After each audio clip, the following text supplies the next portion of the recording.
बांग्लादेश का भारत को शदीद दचका, $21 मिलियन का दफाई मुआहदा मनसूख कर दिया। बांग्लादेश ने भारत को एक अहम सफारती दचका देते हुए उसकी सरकारी company garden rich ship builders and engineering limited के साथ $21 मिलियन का दफाई मुआहदा मनसूख कर दिया।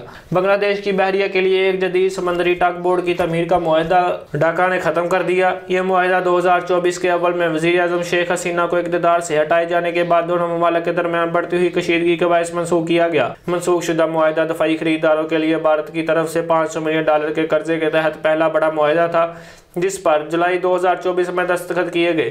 Garden rich ship builders and engineering limited ने बांग्लादेश की हुकूमत के फैसले का हवाला देते हुए national stock exchange of India limited को मुआहदा मनसूखी के बारे में मुतला कर दिया। दोनों ममालिक के दरमियान दो तरफा ताल्लुकात हालिया महीनों में मुसलसल खराब हुए हैं। भारत ने देशी रेडीमेड मलबूसात दरामदाद पर पाबंदी आयद कर दी है, जहाज रानी को मुंतखब बंदरगाहों तक महदूद कर दिया है। इस इक़दाम से बांग्लादेश की तकरीबन $700 मिलियन की सालाना बरामदाद मुतासर होने की तवक्को है।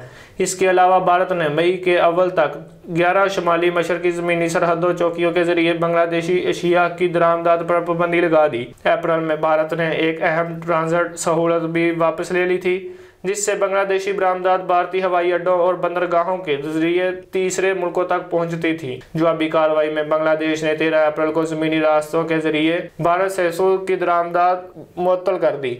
माली साल 24 के दौरान बांग्लादेश जनूबी एशिया में भारत का सबसे बड़ा तजारती शराकतदार था।